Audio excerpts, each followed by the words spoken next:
Hey guys, Kyle Hansen here. Today I'm going to be doing an Easton Axis Pro Match grade build for a buddy of mine. Brad came to me and told me that he wants me to build him an arrow for his new 2019 Matthews Traverse.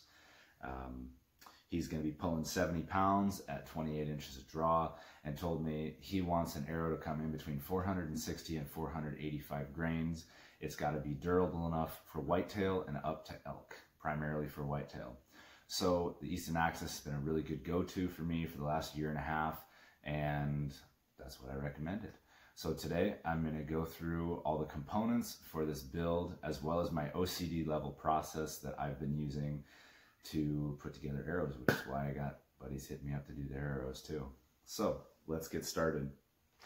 We've got the Easton Axis Pro Match grade shaft here. These are 340s coming in at 9.5 grains per inch, and these have a 0.001 straightness tolerance. We're going to use 100 grain points with these arrows. We're going to go with the brass hit inserts. These have an optional 75 or 50 grain option. We're going to break these off and run them at 50 grains. I'm going to show you how to weight sort those along with the shafts, little thing that I do to narrow my weight spread overall for when I do a build.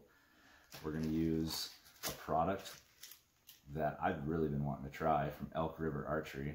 These are aluminum footers. They come in at 12 grains each for the Easton Axis 340s, and they are 1.5 inches long. It helps beef up the end of the shaft, which is the only weak point on the hit insert technology or hit insert system. So I've been wanting to try those. For vanes, we're going to be running the AAE Max Stealth Vane. It is a 2.7 inch parabolic cut vane. They are 9 grains each. We're going to run them in a 4-fletch, 2-degree right helical configuration. I've been having really great luck with that vane. It has never steered me wrong, pun intended, and it's quiet, it steers broadheads very well, and in a 4-fletch, it gives a guy a lot of flexibility as far as heads. He wants to run mechanicals for whitetails, and I'm going to try to talk him into a cut on contact for the elk. Hope you're listening, Brad. The only thing with that vane, though, is you have to use the AAE Max Bond kit. Now, this kit, you can buy all the components separately, but it's just easier to buy the kit. It comes with a wipe, a primer pen, and a glue. The primer pen is the most important part. Without that, you will not get this vane to stick. What that does is it coats the base of the vane with this solvent-based compound. They call it a primer, but what it is, it's an adhesion-promoting coating, and it opens the pores in that Max Bond material, so that way a CA or cyanoacrylate super glue style glue can stick and bite into that vein. The wipe, it just cleans the surface, but it's best to use all 3 components in continuity with each other. For nocks, he's going to be running the Nocturnal X Nock. I've had good luck with those. My only thing with those is don't practice year-round with those. Just put them on right before hunting season. Go check your pins. If you run these year-round, they're going to kind of intermittently work for you once it comes time for hunting season. Overall, with the build, the things I'm going to go over with you, we're going to go over cutting the shafts. We're going to go over squaring the shafts. I square the shafts from both ends, which means we're going to pull the nocks out. I'm going to show you how to break and weight sort all the inserts and shafts together to narrow your weight spread for the entire build.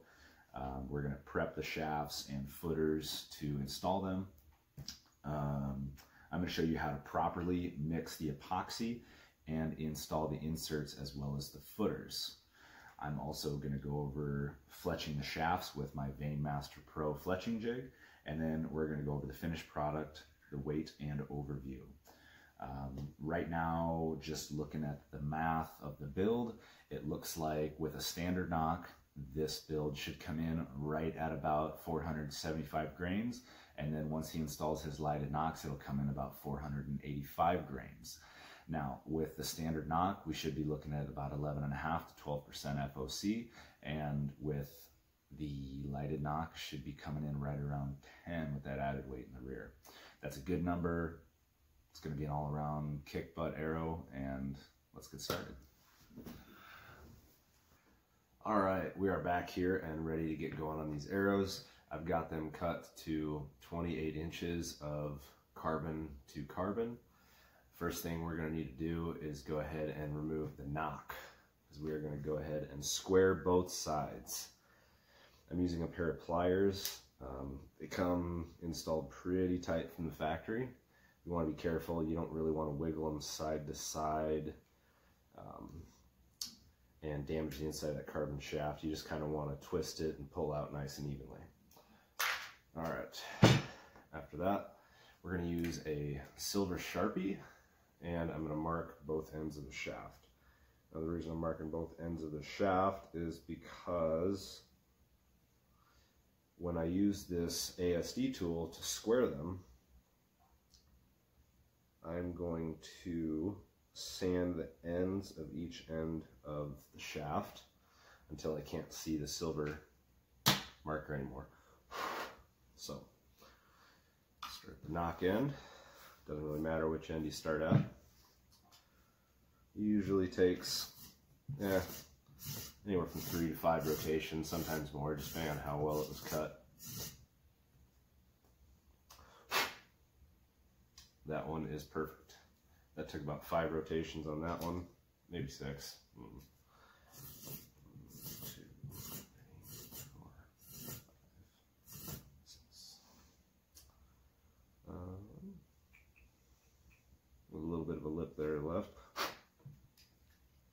This will also tell you how much your pro shop likes you. I don't have my own arrow saw yet, saving for that. That is money. All right, so I'm going to go ahead and get all these arrow shafts squared and get the nocks out of them, and then we'll be on to the next step of the build. All right, so now next thing we're going to do, we're going to go ahead and prep all the components. I got to break all of the little 25 grain extensions off of the 75 grain brass hit inserts. After you break this little piece here off, I like to save those. You never know when 25 grains of brass at 0.204 diameter might come in handy, and that leaves you with 50 grains. I just like to go through and do this assembly line style. I already got started and got most of these done, but pretty straightforward. I like to use the Easton pliers. They're pretty nice for that. They have a little groove in them that fits nice around that brass insert. Next thing is we got to go through and prep the footers. Now, to do that, what you want to do is you want to take a gun cleaning brush that's not covered in junk, obviously, and you want to run this through the inside of the footer. And what this does, it's going to clean the rest of the debris from the aluminum being cut, as well as score the inside surface, so it's going to help it stick a little bit better. I picked out a brush that was really tight. Help it score it up a little bit extra. And then, when you get done, you get left with a perfectly clean footer. After you get your footers clean, the next thing is going to be to go through and clean your shafts. Now, you're going to have to clean these twice, basically, since we're going to do footers and inserts at the same time while I have the epoxy mixed up. So I'm going to show you how to do that. I'm going to go ahead and clean the outside of the end of the shaft where the footer is going to get installed.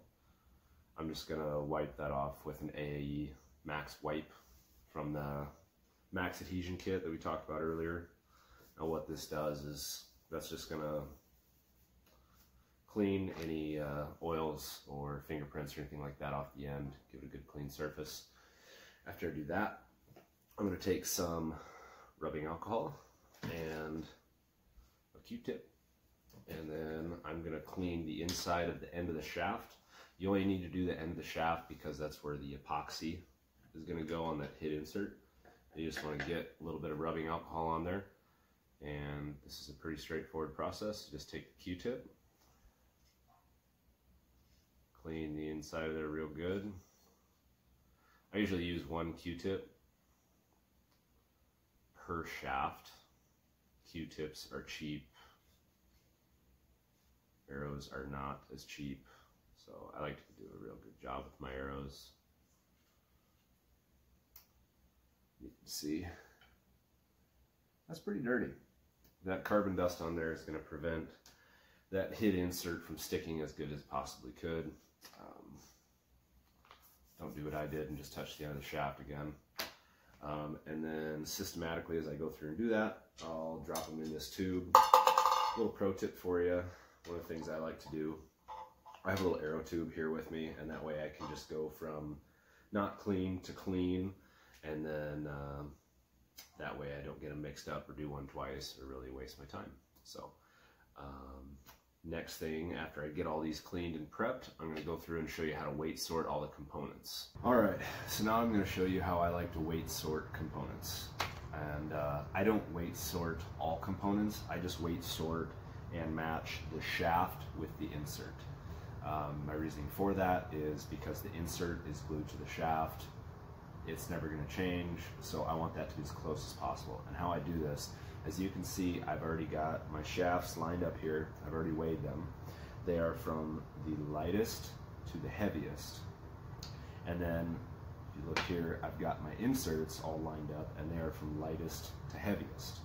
Now, what this is going to do for me, if I take the heaviest insert and put it with the lightest shaft, and the lightest insert and put it with the heaviest shaft, what this is going to do is it's going to decrease my weight spread. So instead of having, say, a 2 to 3, maybe even as much as a 4 grain spread, if I took the heaviest insert with the heaviest shaft, I can usually get that down to about 1 to 1.5 grain spread across my arrow belts. So just a trick I like to do, kind of OCD level, but that's what I do. All right, so next up is to mix up our epoxy and get these inserts and footers installed. So what I've got here, I've got my footers ready to go. We're going to do inserts and then footers, and then I'm going to set them on this drying rack that I built. It's really important with these axis shafts that they lay horizontal and not get left vertical after you've put the hit insert in. The reason for this is because this epoxy dries pretty slow, and if you leave them standing vertical, the insert will shift. Same with that, that footer. So I made myself a little drying rack. I've got that ready to go. I've also got this little thing I made. This is just out of an old field point, and I put a mark on here, and I just use this as a depth gauge. Every time I see to hit insert, I check the depth, make sure it's all exactly the same. I've got a little mark on there, just on the threads of the field point. Got that ready to go. So let's get started. So we're using the hit insert epoxy that came with the arrows. There's some lines on here that show you exactly where to cut. Cut both sides of that. This is a 2-part epoxy. There is a hardener, and then there is the other, which I don't know what it is. I like to use my little putty spreader to, oh, didn't get that cut enough. Apparently you got to cut that deeper than the line that's on there. Learn something new every day. Just kidding, I probably already knew that. But anyways, so got both of those off, and you want to make sure that you get all of each one of these components out of here, because this stuff is meant to mix one part to one part. That's why it comes with so much of each. You can see that stuff's kind of a yellow color, like amber colored. This part is clear. And after you mix them together, they're kind of a milky color. All right. So, another really important thing with this epoxy, use the epoxy that came with the arrows, because that's going to be some pretty fresh epoxy. If you've had epoxy sitting around for a couple of years, don't use it. The stuff does have a shelf life. You don't want to use some bad epoxy. So then you're going to go ahead and mix this together. One of the reasons I like using this little, it's actually a body filler spreader that's cut down, is I'm just really anal about making sure this stuff gets mixed up properly.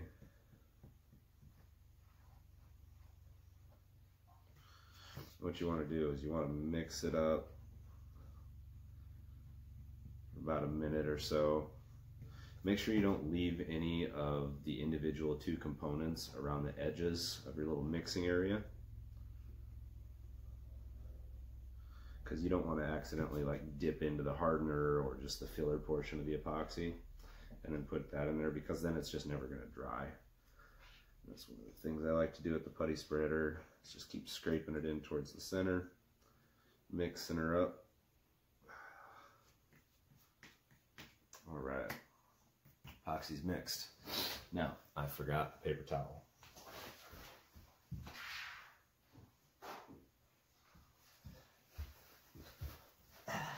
Paper towel. One of the important parts of this, you're going to have some excess epoxy on the end of the shaft, and you want to be able to wipe that off as you go. All right, so I've already got my inserts with their assigned shafts. I'll go ahead and pull that out. This is the end of the shaft. Try not to touch it, it's already clean. And you just want to put just a little drop on there.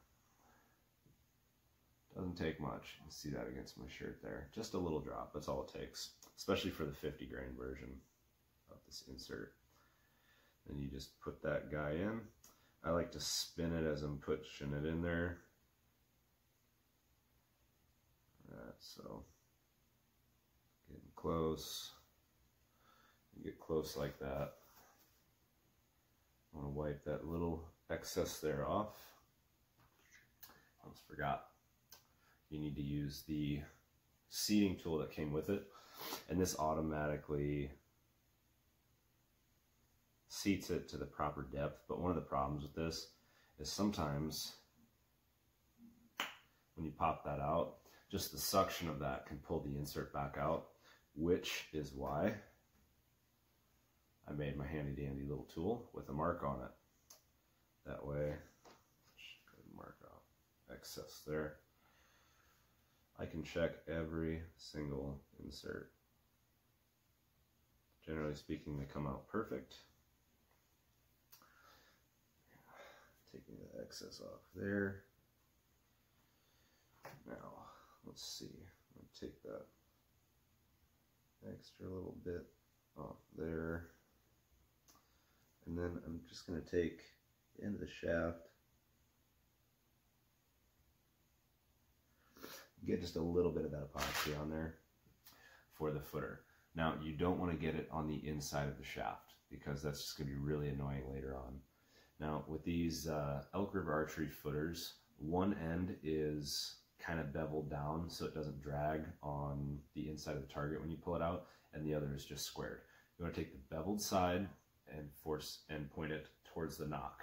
You can see I've got the nocks out, which, by the way, that also helps decrease that suction effect when you pull that insert tool back out. That's one of the main reasons I leave those out.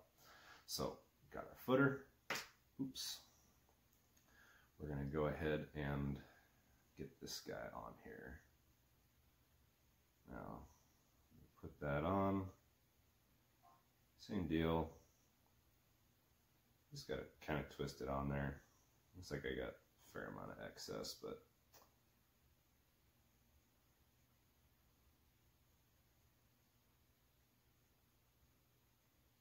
I'd rather have a little too much than not enough, personally. If you don't have enough, then it's going to be dry inside there.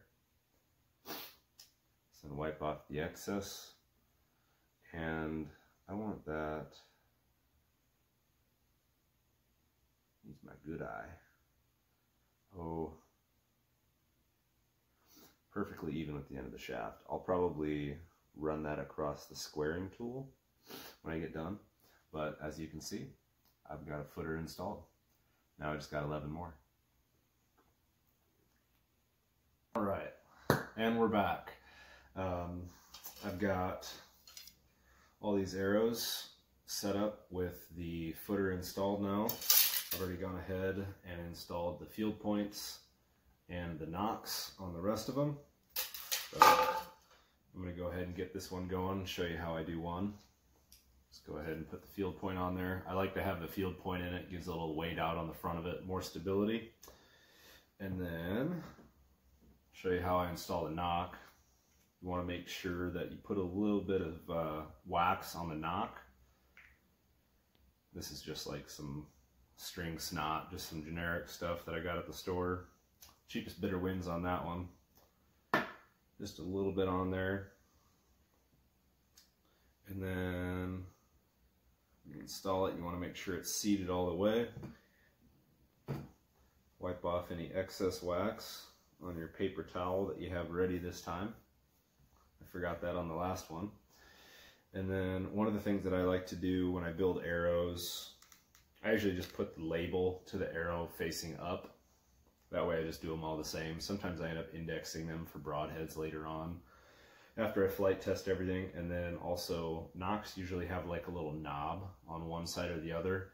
I like to put the knob facing away from me, how it would sit on the string. That way I can feel it with my index finger. And let's see here. We're going to need to clean this shaft before we get going. This is the prep wipe for the AAE Max Adhesion Kit.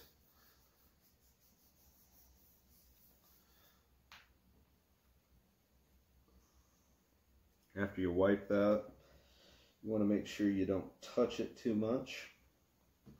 I'm using the Last Chance Archery Vane Master Pro here. I've used the Bitzenberger as well, and that's pretty good, but I found that I get a little bit more consistency out of this one. I still use the Bitzenberger clamp, however.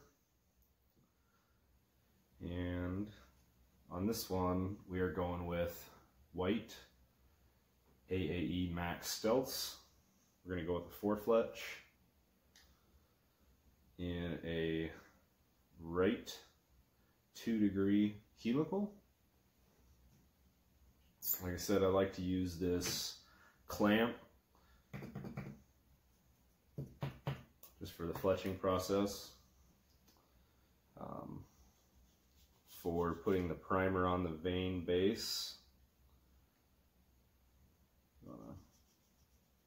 make sure you get an even wet coat on there. This step is very important. Can't see it in the video, but I'm depressing that little plunger on there and making sure that I get an even amount of that primer on there.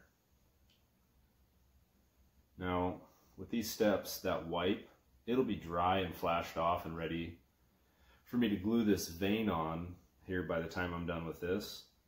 But that this primer I'm putting on here, it flashes off pretty quick too. But you also have a time limit, so you want to do all 4 vanes for each arrow right before you're ready to glue it. And if you go more than, say, I don't know, maybe 10-15 minutes after primering it, you're going to want to reapply the primer, otherwise it won't stick. So now we are ready to put the vane on.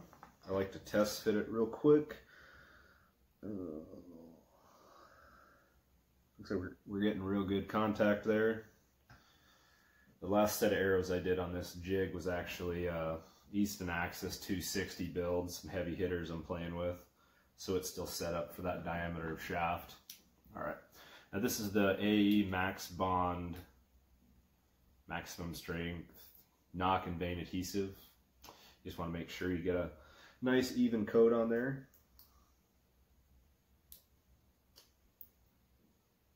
Come on.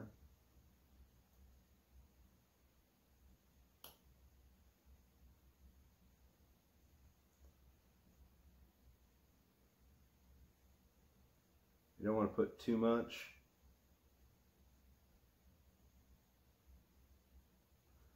But you want to make sure you get enough.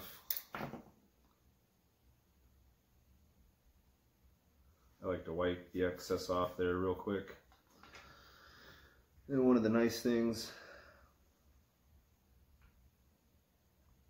about this adhesive is that when I put it on there, I only have to hold that for about 3 seconds and then it's stuck.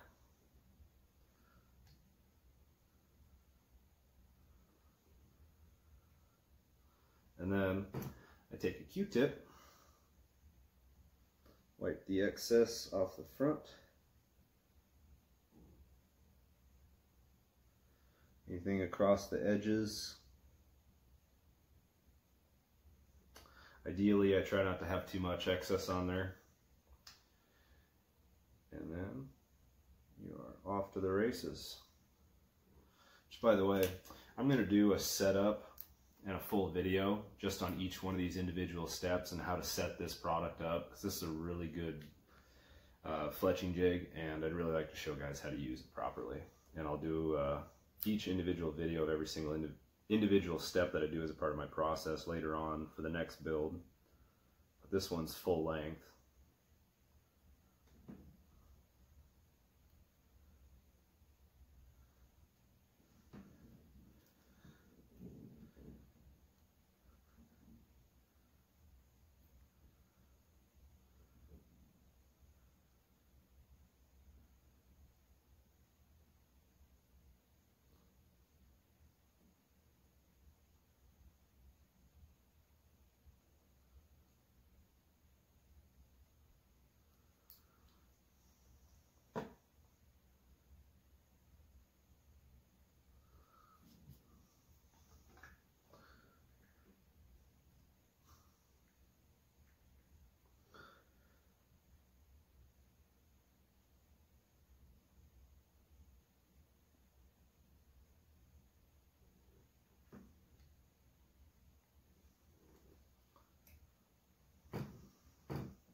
That's one.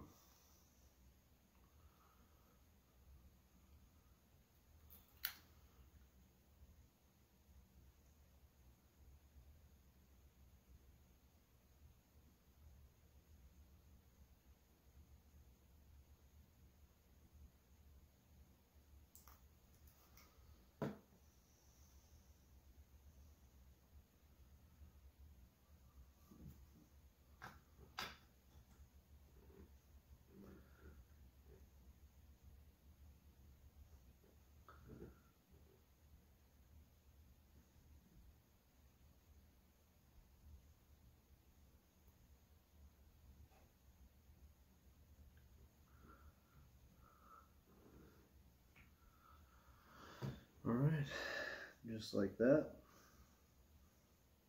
we have a perfectly fletched arrow. All right, we're going to let this dry for a minute, and then I'm going to do what is called tipping and tailing.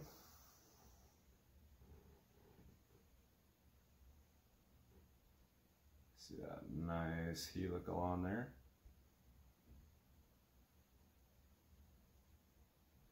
I'm going to tip and tail this. See the point.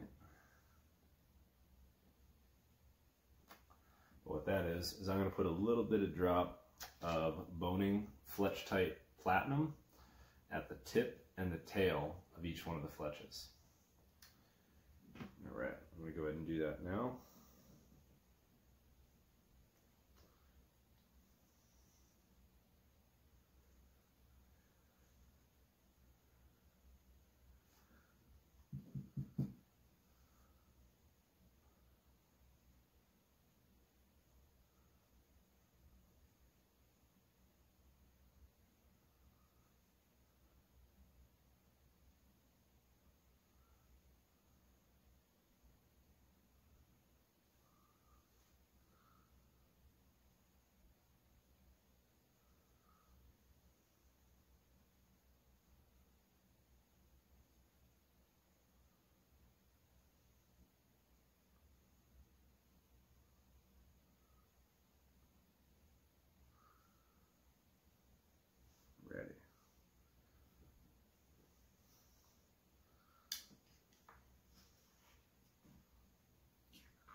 now we have a finished product. This arrow is 100% complete, and after that dries overnight, it'll be ready to go through an elk or a deer. So, I don't know if you can see on there, you can see the little additional tip and tail on there. All it is just a little extra adhesive on the front and rear of the vane. Just helps it hold it down, makes it a little bit more aerodynamic. So that's what we're working with. That's all. So that's the complete arrow build, and then I'll have a couple other short videos right after this one. I'm going to do a spin test, and we'll weigh it, see what the final product weighs. Thanks for watching, guys. Stay tuned.